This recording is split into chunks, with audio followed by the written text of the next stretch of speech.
Bismillahirrahmanirrahim. Assalamualaikum warahmatullahi wabarakatuh. Pertama-tama, marilah kita panjatkan puja dan puji syukur atas kehadirat Allah Subhanahu wa Ta'ala, di mana kita pada hari ini berkumpul di ruangan ini dengan keadaan sehat walafiat tanpa kekurangan suatu apapun. Sholawat serta salam kita haturkan kepada junjungan kita Nabiullah Muhammad SAW yang syafaatnya kita nantikan di yaumul kiamah.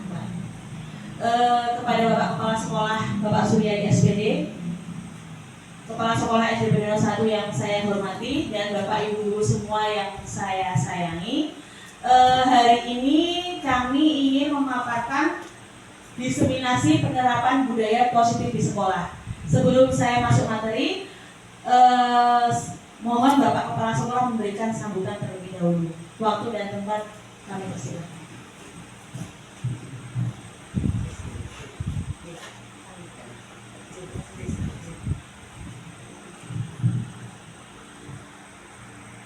Assalamualaikum warahmatullahi wabarakatuh. Bapak Ibu Guru SD BD 01 yang saya hormati, pertama puji syukur marilah kita panjatkan kepada Allah Subhanahu wa Ta'ala. Alhamdulillah pada siang hari ini kita dapat berkumpul di ruang guru dalam acara diseminasi penerapan budaya positif di sekolah oleh CGP Angkatan 11 Desi Nur Adriani. Yang kedua, sholawat dan salam mari kita aturkan kepada junjungan Nabi Agung Muhammad SAW. Semoga senantiasa kita selalu mendapatkan syafaatnya di yaumul kiamah. Bapak dan Ibu yang saya hormati, terutama CGP Angkatan 11 Bu Desi Andriani, untuk diseminasi penerapan budaya positif sekolah sangat penting sekali, karena akhir-akhir ini anak-anak terutama SD itu sudah nilai-nilai rasa hormat kepada guru, kemudian kerukunan kerjasama dengan teman-teman sekarang mulai pudar. Oleh karena itu saya sangat setuju sekali dengan adanya diseminasi ini. Semoga dengan diseminasi ini Bapak Ibu Guru bisa mengambil manfaatnya, kemudian nanti diterapkan, diimplementasikan kepada anak-anak SD BD 01. Bapak dan Ibu yang saya hormati, diseminasi budaya positif di sekolah adalah upaya untuk menanamkan nilai-nilai norma dan kebiasaan positif yang ada di sekolah. Kita SD BD 01 sudah melakukan berbagai budaya positif, diantaranya misalkan di awal masuk itu sudah disambut oleh Bapak Ibu Guru untuk bersalaman dengan gurunya. Jadi anak masuk di halaman, Bapak Ibu sudah menyambutnya, kemudian anak-anak bersalaman. Nah, dengan demikian ini sudah kita tanamkan budaya positif. Kemudian yang kedua, sebelum masuk anak-anak membaca Asmaul Husna bersama-sama. Ini sudah bagus, nah tingkatkan. Ini juga budaya positif, kerjasama dengan teman-teman untuk membaca bersama-sama Asmaul Husna. Dengan demikian nilai-nilai keagamaan masuk di pembacaan Asmaul Husna. Yang berikutnya, sebelum masuk sekolah anak-anak berbaris yang dipimpin oleh ketua kelas. Ini juga menunjukkan budaya positif anak-anak, terutama tanggung jawab ketua kelas. Berikutnya Bapak dan Ibu, tujuan budaya positif diterapkan pada anak-anak adalah tujuannya adalah untuk pembentukan karakter anak supaya menjadi baik sesuai dengan definisi guru penggerak. Guru penggerak itu memberikan motivasi kepada anak didik kita supaya bangkit, termotivasi. Tujuannya adalah pembentukan karakter. Ini ada kaitannya dengan diseminasi penerapan budaya positif yang ada di sekolah. Kemudian Bapak dan Ibu, diseminasi kegiatan yang ditujukan kepada kelompok untuk memperoleh informasi, timbul kesadaran, menerima dan akhirnya mempraktekkan kepada anak-anak. Ini definisi daripada diseminasi. Sebetulnya ini sudah kita lakukan di kelas masing-masing. Semuanya sudah Bapak Ibu guru sudah melakukannya. Ini untuk pembentukan karakter pada anak. Tolong Bapak dan Ibu guru semuanya selalu mengingatkan ataupun memberi contoh terkait dengan budaya positif yang ada di sekolah, sehingga tidak ada kata bullying di sekolah. Kalau pembentukan karakter yang ada di situ sudah diciptakan dengan baik. Adanya bullying itu karena tidak ada pembentukan karakter. Udah anak-anak dipaksa minta uang. Ada yang di salah satu sekolah anaknya setiap hari itu diberi saku tetapi tidak pernah bisa jajan karena uangnya diminta. Ini namanya bullying, sehingga tidak sinkron dengan apa yang disampaikan di diseminasi penerapan budaya positif sekolah. Berikutnya Bapak dan Ibu, tidak hanya diseminasi, di sini juga Bu Desi Nur Adriani mengkaitkan dengan penerapan segitiga restitusi. Itu Mbak Desi ya.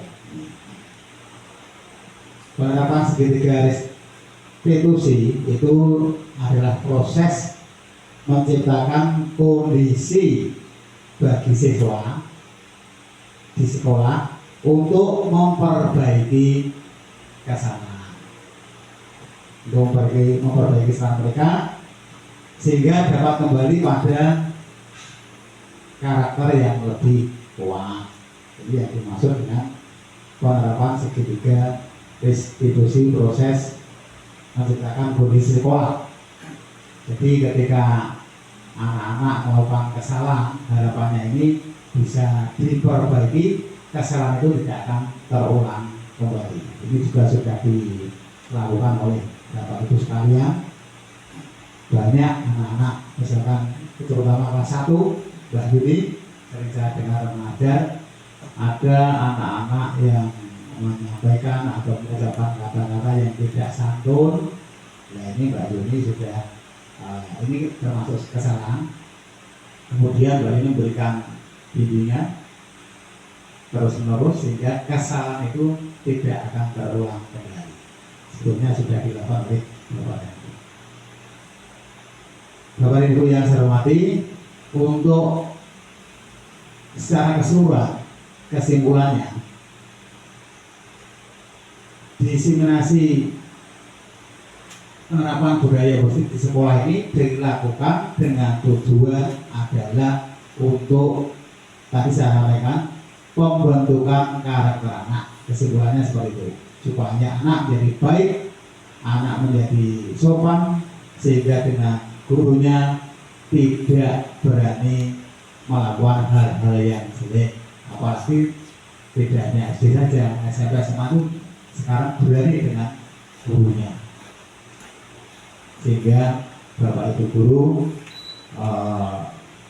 harapan kami pengajaran positif yang ada di sini membuat anak-anak akan lebih baik di masa mendatang. Dengan demikian secara menyeluruh. Kalau dunia pendidikan yang ada di Indonesia seperti itu, maka tidak ada tindakan-tindakan kriminal yang ada di sekolah.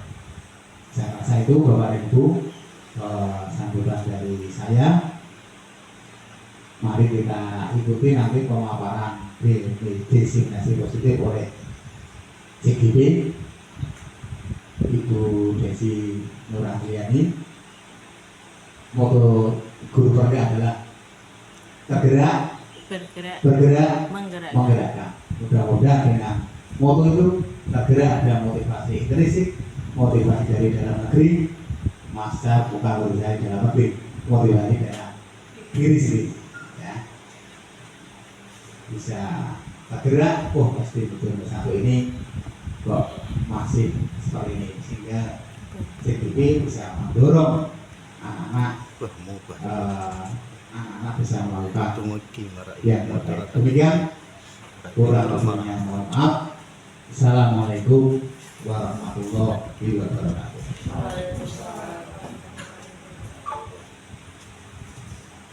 Sambutannya.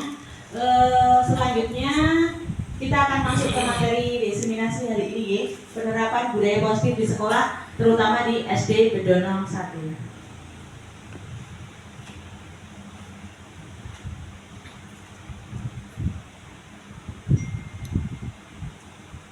Ini profil kami, ada fasilitator, pengajar praktik, dan saya sendiri, CGB Angkatan 11.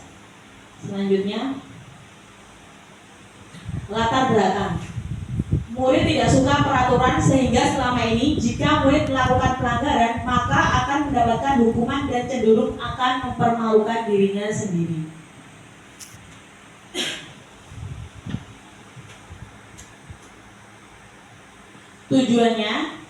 Tujuan diseminasi kali ini yaitu menciptakan peserta didik disiplin diri yang kuat dan merdeka dalam belajar, menumbuhkan budaya positif di sekolah dengan meyakini nilai-nilai kebajikan universal.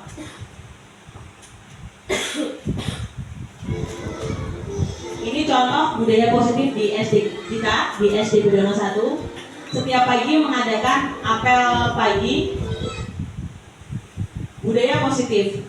Budaya positif di sekolah ialah nilai-nilai, keyakinan-keyakinan, dan kebiasaan-kebiasaan di sekolah yang berpihak pada murid agar murid dapat berkembang menjadi pribadi yang kritis, penuh hormat, dan bertanggung jawab.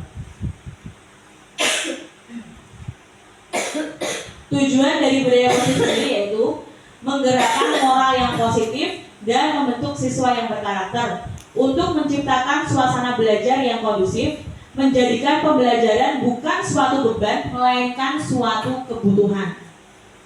Guru dan siswa merasakan suasana pembelajaran yang menyenangkan.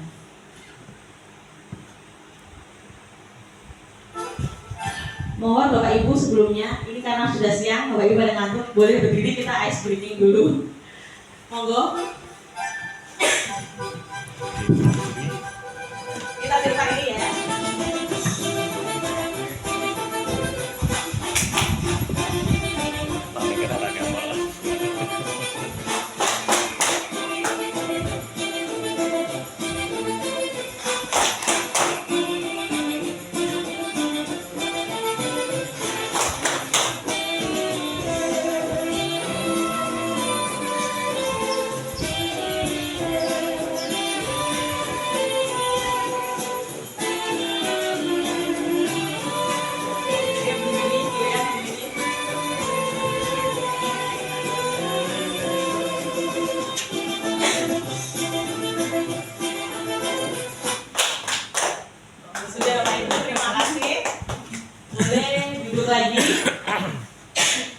Masih ngantuk atau sudah melek sedikit? Kalau belum, kita ice breaking lagi. Terima kasih Bapak Ibu. Kita lanjut ke konsep budaya positif. Konsep budaya positif itu ada 5, yaitu perubahan paradigma belajar, konsep disiplin positif, keyakinan kelas, pemenuhan 5 kebutuhan dasar manusia, 5 posisi kontrol, dan yang terakhir adalah segitiga restitusi.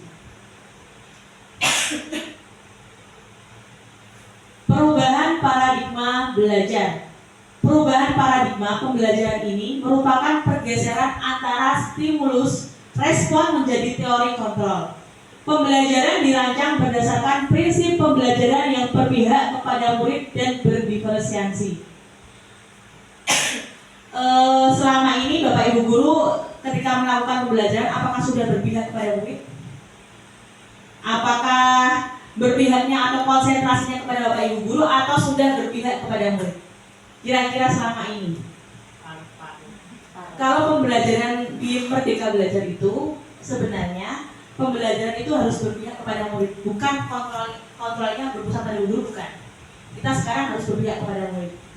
Nah, sehingga setiap murid akan belajar sesuai dengan kebutuhan dari tahap perkembangannya untuk menjadi manusia yang bisa meraih keselamatan dan kebahagiaan yang setinggi-tingginya di masa depan.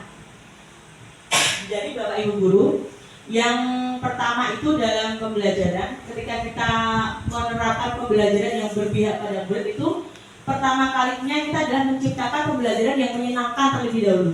Anak-anak dibuat senang terlebih dahulu. Apalagi untuk anak-anak yang kelas bawah itu kita memang sangat perlu setiap harinya itu ada seperti menerapkan materi dalam lagu, lalu ice breaking, itu untuk anak-anak kelas bawah itu sangat penting sekali. Ki Hajar Dewantara berpendapat bahwa pendidikan itu harus sesuai kodrat alam dan zaman.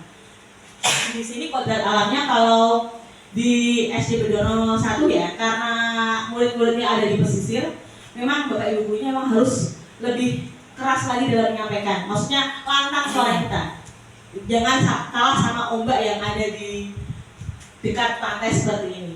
Kalau untuk zaman sekarang itu anak masuk ke generasi Z ya, dan generasi yang digitalisasi. Makanya Bapak Ibu guru itu harus dibekali, memang mau tidak mau kita harus belajar juga, belajar digitalisasi, belajar IT itu memang harus, karena anak-anak zaman sekarang itu mereka juga sudah pada pegang HP ya. Jadinya kita memang harus menyesuaikan zaman, membuat pembelajaran yang menarik, metode-metode yang menarik, sehingga itu anak merasa terimbangi oleh zaman sekarang. Jangan misal ibu guru atau bapak guru yang dahulu-dahulu gitu, dulu gak gini pelajaranku ya, harus banget kayak gini, tidak boleh. Kita memang harus belajar.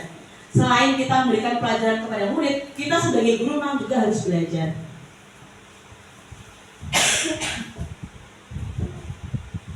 Disiplin positif. Disiplin positif adalah suatu pendekatan untuk menerapkan disiplin dari dalam diri anak tanpa hukuman dan hadiah. Di Merdeka Belajar ini kita hapuskan yaitu hukuman dan hadiah. Jangan sedikit-sedikit nanti tak jewer, nanti tak hukum, nanti tak dendo. Itu harus dihilangkan dari Merdeka Belajar, tidak boleh. Salah satu cara penerapan yang bertujuan untuk menumbuhkan kesadaran serta membudayakan diri untuk melakukan sesuatu tanpa imbalan ataupun ancaman. Jangan ketika anak tidak bisa diam, kita mengancam mereka, tak jewer, tak hukum. Itu sudah tidak boleh kita mengucapkan kalimat-kalimat negatif. Untuk pembelajaran yang sekarang atau memang harus dari zaman dahulu itu, kita harus memang sebagai guru itu membiasakan ucapan-ucapan positif. Jangan ada ancaman dalam pembelajaran. Jadi anak itu belajar itu senang, bukan karena takut dengan kita. Kalau anak senang dulu, itu pembelajaran lebih mudah masuk. Sehingga akan melahirkan nilai-nilai kebajikan sesuai dengan profil Pancasila. Keyakinan kelas atau sekolah. Keyakinan kelas adalah salah satu disiplin positif yang bisa kita terapkan dalam membangun budaya positif di sekolah. Dengan adanya keyakinan kelas di setiap kelas, diharapkan dapat mewujudkan tujuan pendidikan yang berorientasi kepada profil pelajar Pancasila. Biasanya keyakinan kelas itu terbentuk ketika awal kita tahun ajaran baru. Ketika kita pertama kali kelas baru, kita Bapak Ibu guru itu membuat keyakinan kelas dengan murid masing-masing. Misalnya yang pertama, tidak boleh datang terlambat. Yang kedua, mendengarkan penjelasan Bapak Ibu guru dengan baik. Yang ketiga, tidak boleh mengucapkan kata-kata buruk kepada teman-temannya. Jangan mengucapkan atau menyakiti atau membuat kegaduhan di dalam kelas. Nah, banyak sekali keyakinan kelas atau keyakinan sekolah yang bisa kita sepakati bersama murid-murid kita. Kita harusnya melibatkan murid, bukan hanya kita sendiri atau bapak ibu guru sendiri yang membuat keputusan. Kita harus melibatkan murid-murid.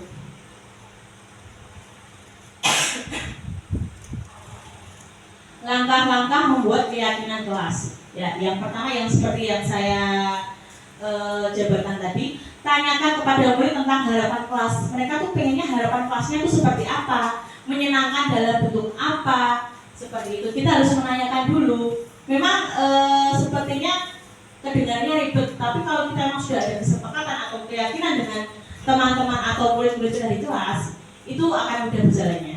Karena mereka sendiri yang membuat dan kita akan sama-sama bertanggung jawab dalam keyakinan kelas tersebut. Yang kedua, siswa menuliskan keyakinan yang mereka inginkan. Dituliskan aja di satu-satu di kertas, dikumpulkan di depan.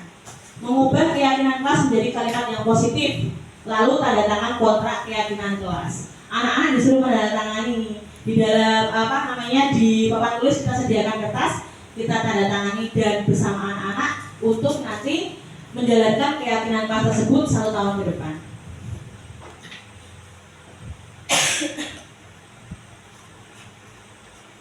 Lima kebutuhan dasar manusia. Itu yang pertama adalah bertahan hidup, membutuhkan kasih sayang, kebebasan, kesenangan, dan penguasaan. Ini sudah kami jabarkan beberapa waktu yang lalu tentang 5 kebutuhan dasar manusia.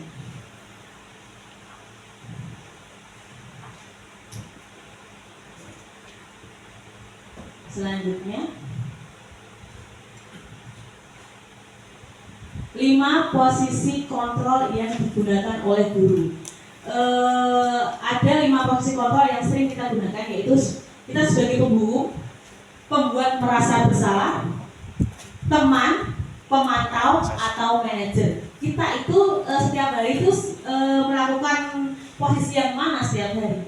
Kita coba lihat di video selanjutnya. Bapak Ibu guru bisa misalnya ini. Kita seringkali menerapkan posisi apa pada anak didik kita?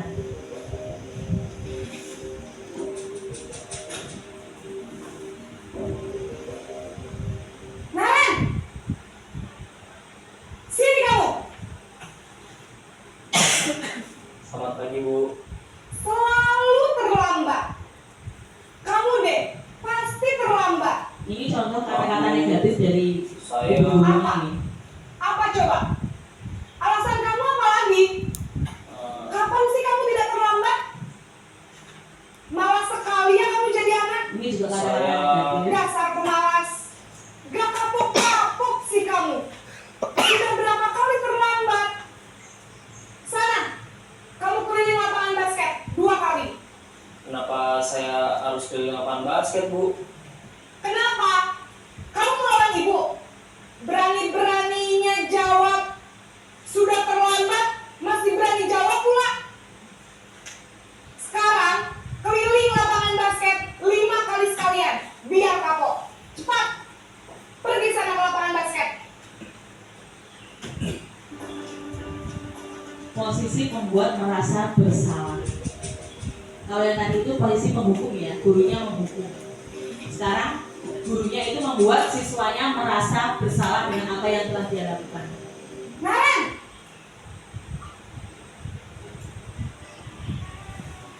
Selamat pagi, Bu.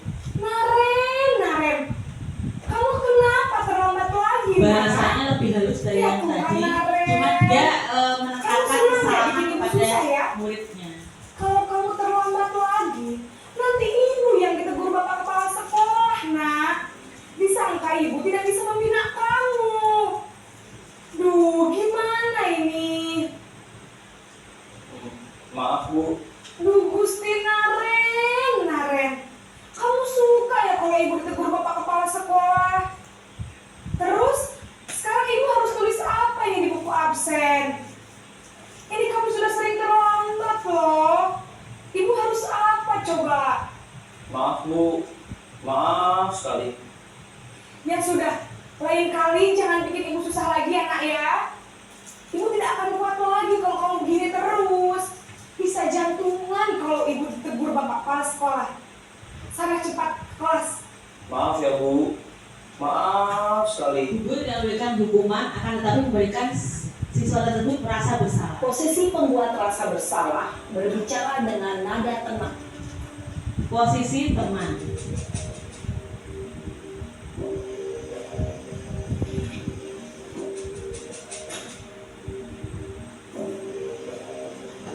Naren,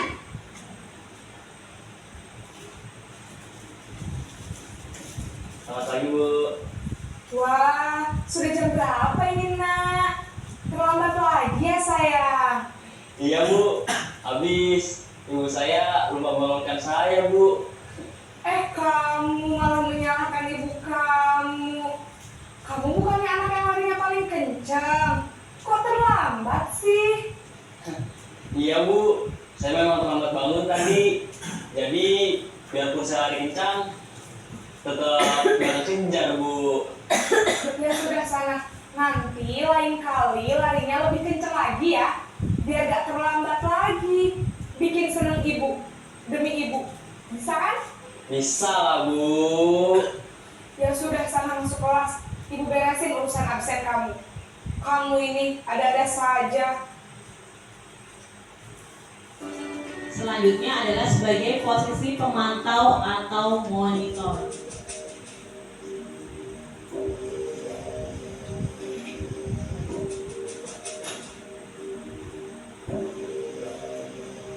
Naren!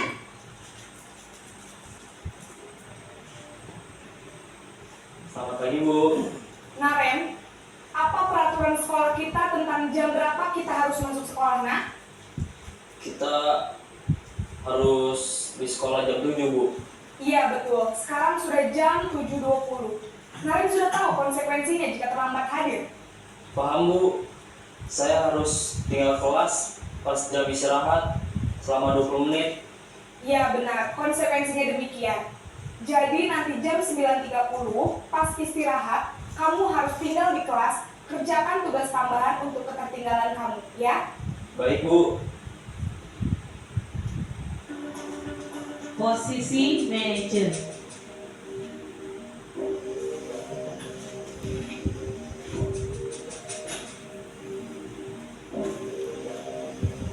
Naren!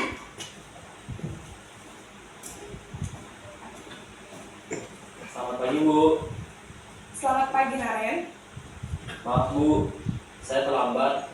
Iya, sekolah masuknya jam 7, sekarang sudah jam 7.20. Jadi sekarang bagaimana ini Naren? Maaf Bu, saya lupa setel alarm saya semalam. Baiklah, menurut kamu, keyakinan sekolah yang mana yang perlu kamu tingkatkan? Menghargai diri sendiri dan orang lain mungkin ya Bu. Setuju. Jadi, apakah Naren meyakini prinsip saling menghormati tersebut? Iya Bu, saya meyakininya. Apakah Naren bersedia memperbaiki masalah keterlambatan ini? Bersedia Bu. Bagaimana kamu akan perbaiki masalah keterlambatan ini? Saya akan coba untuk tidak lupa menyetel alarm saya Bu. Baik, kalau Naren lupa menyetel alarm di rumah, ada orang yang kira-kira bisa bantu mengingatkan tidak? Ada Bu. Sebagai Kakak manajer saya, juga guru Kak Emma. memberikan Ada lagi selain alternatif Kak Emma? atau solusi. Selain Kak Emma, ada ibu saya. Baik, jadi yang mengingatkan Naren adalah Kak Emma dan ibu kamu ya. Kira-kira akan mulai setel alarm kapan ya Naren? Setelah pulang sekolah, akan segera saya lakukan. Baik, jadi Naren akan setel alarm untuk bangun besok pagi dan akan diingatkan oleh kakak dan ibunda Naren ya. Ada lagi yang mungkin perlu dilakukan Naren agar tidak terlambat bangun lagi. Tidak ada Bu. Baik Naren, terima kasih untuk kerjasama kamu. Sekarang kamu perlu kembali ke kelas untuk belajar. Baik Bu, terima kasih.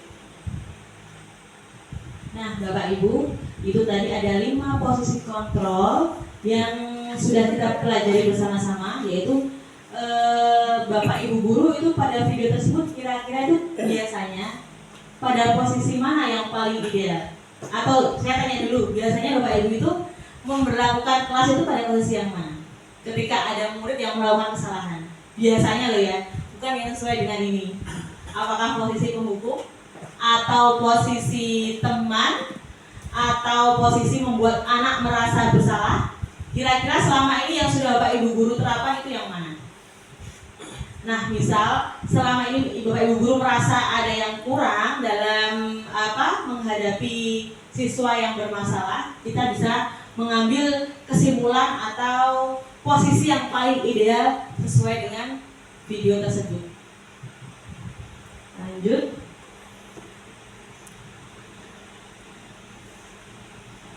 Restitusi. Restitusi adalah proses menciptakan kondisi bagi murid untuk memperbaiki kesalahan mereka, sehingga mereka bisa kembali kepada kelompok mereka dengan karakter yang lebih kuat.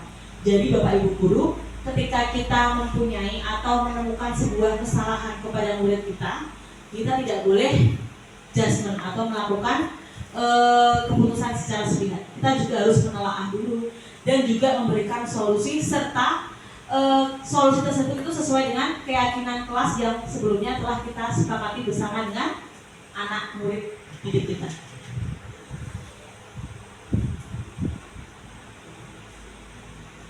Restitusi itu membantu murid menjadi lebih memiliki tujuan, disiplin positif, dan memulihkan dirinya setelah berbuat salah. Penekanannya bukanlah pada bagaimana berperilaku itu untuk menyenangkan orang lain atau menghindari ketidaknyamanannya. Namun tujuannya adalah menjadi orang yang menghargai nilai-nilai kebajikan yang mereka percayai. Jadi ketika kita memberikan restitusi kepada murid itu bukan karena membuat mereka itu menyenangkan kita sebagai guru, bukan. Supaya mereka itu menghargai keyakinan-keyakinan kelas yang telah kita sepakati sebelumnya. Bukan karena takut kepada guru, bukan karena ingin menyenangkan hati guru dan teman-teman, bukan. Restitusi itu adalah untuk mereka itu menghargai kembali ke nilai-nilai keyakinan-keyakinan kelas yang telah kita sepakati. Nah, melalui pendekatan restitusi, ketika murid berbuat salah, guru akan menanggapi dengan mengajak murid berefleksi tentang apa yang dapat mereka lakukan. Seperti video tadi, misal tidak mau terlambat itu harus bagaimana, menyetel alarm. Misal menyetel alarm tidak berfungsi, kita harus bagaimana, diingatkan oleh kakak dan ibunya. Refleksi itu dapat mereka lakukan untuk memperbaiki kesalahan mereka, sehingga mereka menjadi pribadi yang lebih baik dan menghargai dirinya sendiri, terutama menghargai waktu, menghargai disiplin, dan lain sebagainya. Nah, seperti ini segitiga restitusi, yaitu yang pertama adalah menanyakan keyakinan. Yang kedua yaitu menstabilkan identitas dulu. Yang ketiga adalah validasi kebodohan.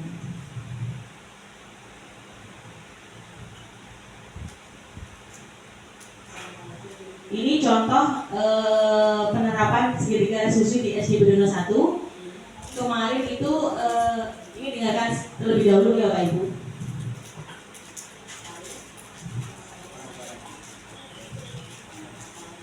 Dikencangkan sedikit nggak?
Kantor sing mriko lho Bu, kayak Tabesus. Nah, permasalahan tadi pada penerapan segitiga restitusi di SD Gunung 1 yaitu ada 2 murid yang mereka itu melakukan kegaduhan di dalam kelasnya karena kesalahpahaman dalam mengambil buku. Jadi ada 2 anak namanya Hirma dan Putih.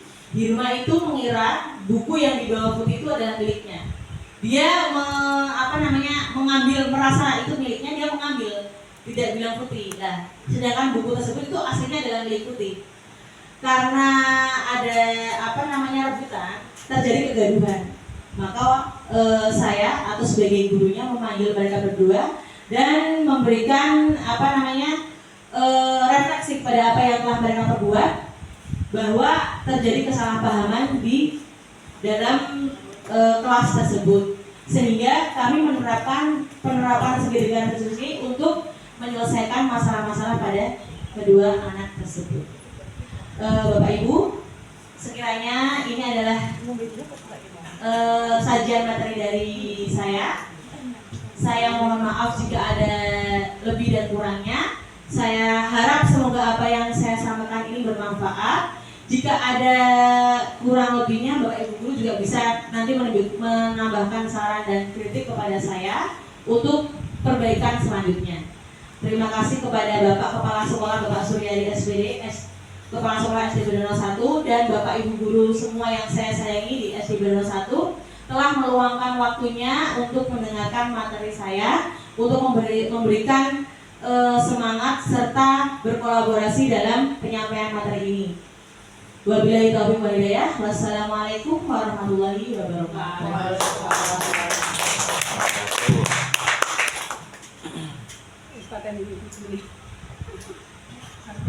Assalamualaikum Hirma. Waalaikumsalam Bu. Bagaimana kabarnya? Baik Bu.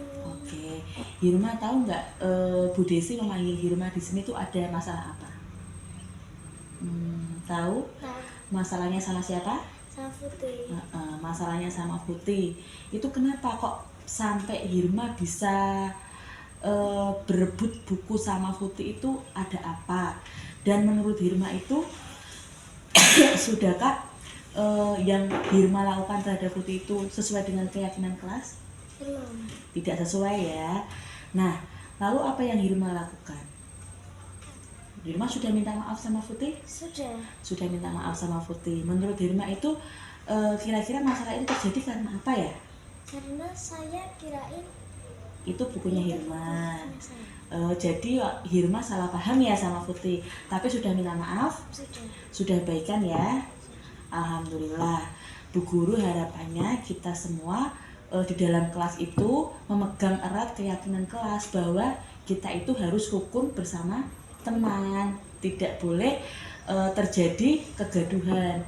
Jika itu ada kegaduhan, kita segera menyelesaikannya, segera minta maaf. Seperti itu ya Hirma ya. Terima kasih. Semoga hal ini tidak terulang lagi. Oke, baik-baik ya. Assalamualaikum.